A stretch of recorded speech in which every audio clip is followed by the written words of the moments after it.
Israel was in a pretty bad spot.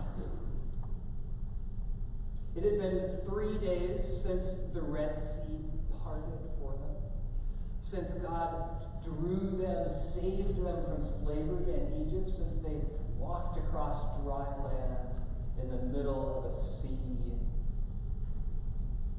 It had been 3 days since they witnessed the military might of Egypt, the world power, squashed by the very waters that Israel passed through unscathed. It had been 3 days in the desert, in hot sun and dust.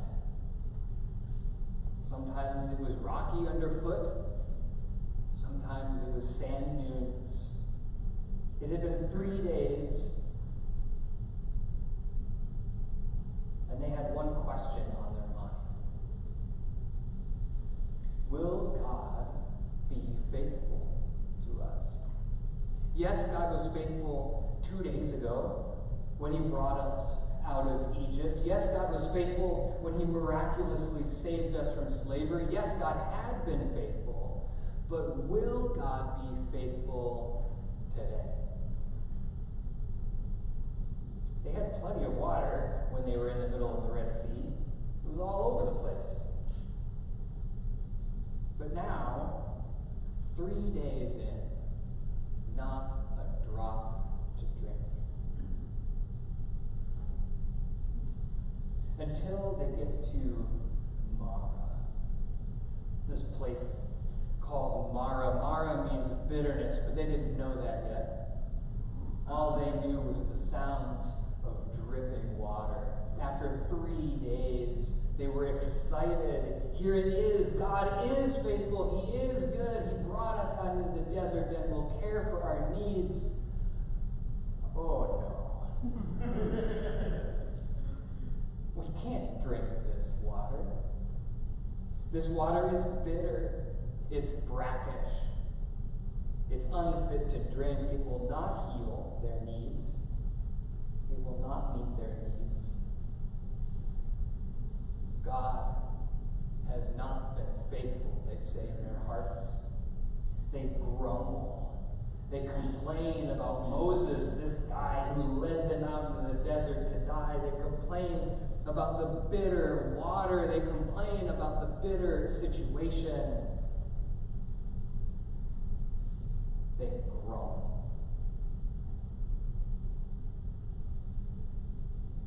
Psalm 106 is a psalm about this time in Israel's life. It's a song about God's great deeds in the Exodus, how he saved Israel in a miraculous way. And it remembers this moment of grumbling by the waters of Marah, the waters of bitterness. Here's what it says. God rebuked the Red Sea, and it dried up. He led Israel through the depths as through a desert. He saved them from the hands of the foe, from the hand of the enemy. He redeemed them. The waters covered their adversaries. Not one of them survived. Then they believed his promises and sang his praise. But they soon forgot what he had done and did not wait for his plan to unfold. In the desert, they gave in to their craving. In the wilderness, they put God to the test. They soon forgot what God had done. In the span of 3 days, they had forgotten God's mercies, God's kindnesses. They had forgotten. They gave into their cravings. And by giving into their cravings, by complaining about God, they expressed a deep distrust of God and his providence. This bitter water, these 3 days, proved too much for their fragile faith. Instead of trusting that God would provide for them, as he had promised to do, as they went where God himself called, Instead of trusting, they despaired. They despaired their fate and complained about their lot. But God saved Israel. God saw their complaining. He saw their grumbling. He saw their thirst. And he saved them. He said to Moses, grab that stick over there, toss it in the water, and the water that was bitter became sweet. God transformed what was bitter into good, life-giving, rejuvenating, refreshing water. God proved his faithfulness. And it was only after God had saved his grumbling, disbelieving people, only then did God say, I'm going to give you some instruction. The instruction did not come first. God is saying, look how faithful I have been to you. Here's how you can be faithful to me. Listen to the Lord your God. Do what is right in his sight. Give heed to his commandments. This, God says, is the way of healing. This is the way of life. This is the way out of bitterness. Trust God, this text says to Israel. Trust God. When you question whether or not God will be faithful, even in extremity, even when all seems lost, will God be faithful? Yes. Yes, he will. Just like he was at the waters of Marah. Trust God. Because when you go where God calls, God will meet your needs. We too need to trust God. We too suffer from that same fundamental distrust of God. That same fundamental question rings in our minds and in our spirits all the time. Will God be faithful today? Will God meet our needs? Yes, he was faithful yesterday. Yes, he was faithful to those Israelites all that time ago. Yes, he was. But is he now? Will he continue to be faithful? Psalm 106 is brutally honest about Israel's rebellion. It calls it out for what it was. A rebellion against God. But, lest we say in our nice comfy pews, oh, those silly Israelites all that time ago, didn't they hear the Sunday school stories about God's faithfulness?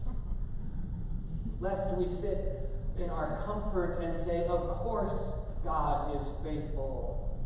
Psalm 106 starts this way. Before it tells the story of Israel's unfaithfulness, it nails us to the wall. We have sinned, it says. We have sinned even as our ancestors did. We have done wrong and have acted wickedly. When our ancestors were in Egypt, they gave no thought to your miracles, God. They did not remember your many kindnesses. They rebelled by the sea. Yet, God saved them for his name's sake, to make his mighty power known.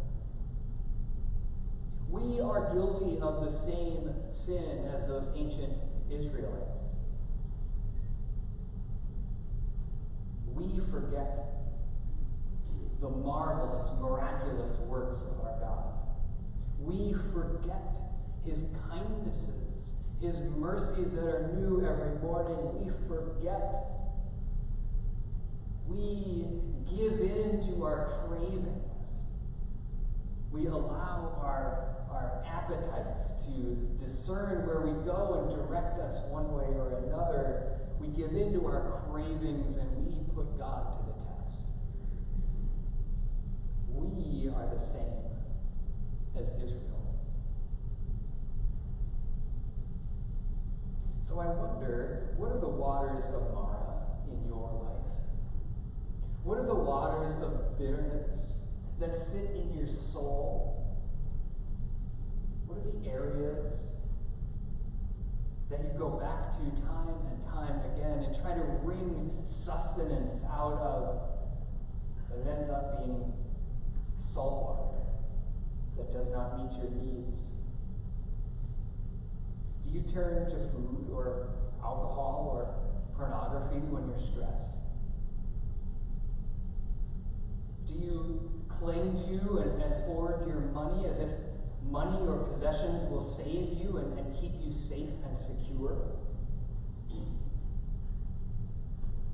Do you continue in bad relationships because you think maybe someday they will meet your needs?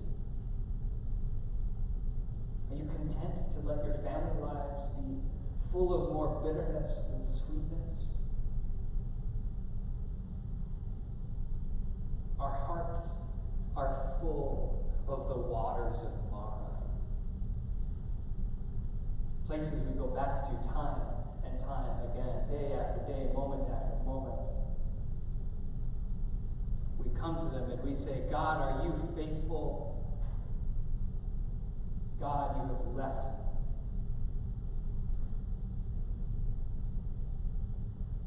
But it is not so.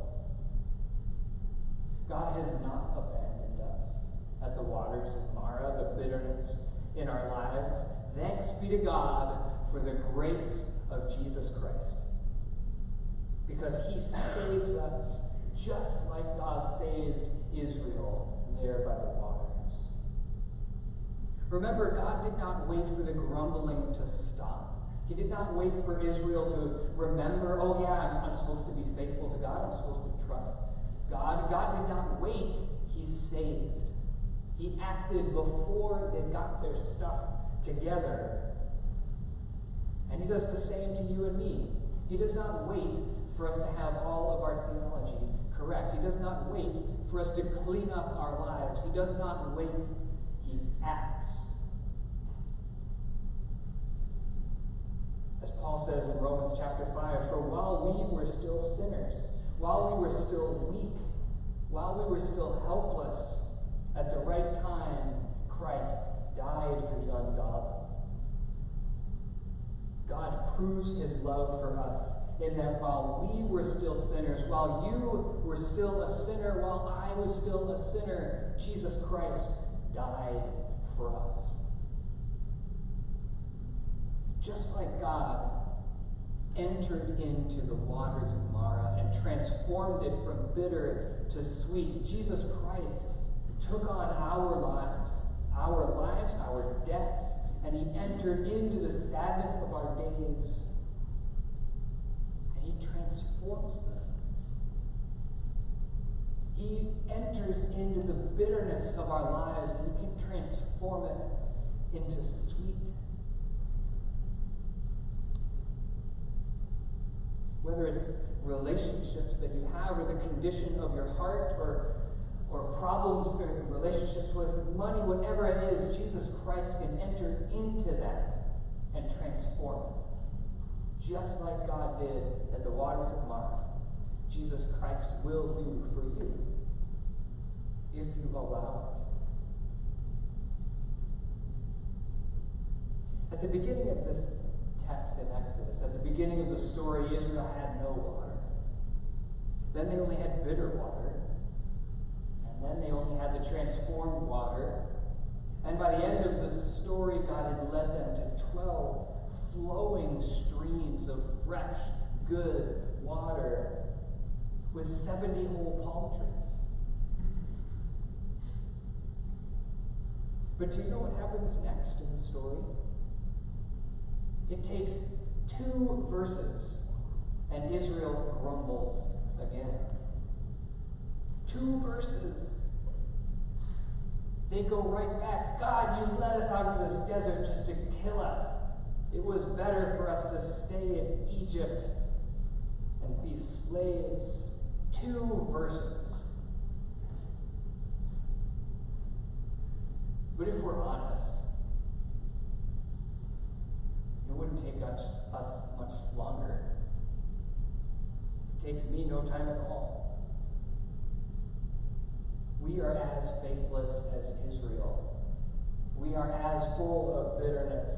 We are as full of grumbling. We give in to our own cravings. But time and time again, Jesus Christ will enter into our bitter hearts and will transform them into sweet. Time and time again, Jesus Christ will enter into our bitter relationships and will bring out good out of them. Time and time again. This is why we come to communion. Time and time again, month after month, we are back at this table, taking Christ into ourselves, sitting mysteriously with the risen Christ here at this bread and with this cup. We remember God's faithfulness time and time and time again, because God has not given up on us. We can be and are and have been and will be transformed by the work of Jesus Christ through the power of the Holy Spirit. Amen.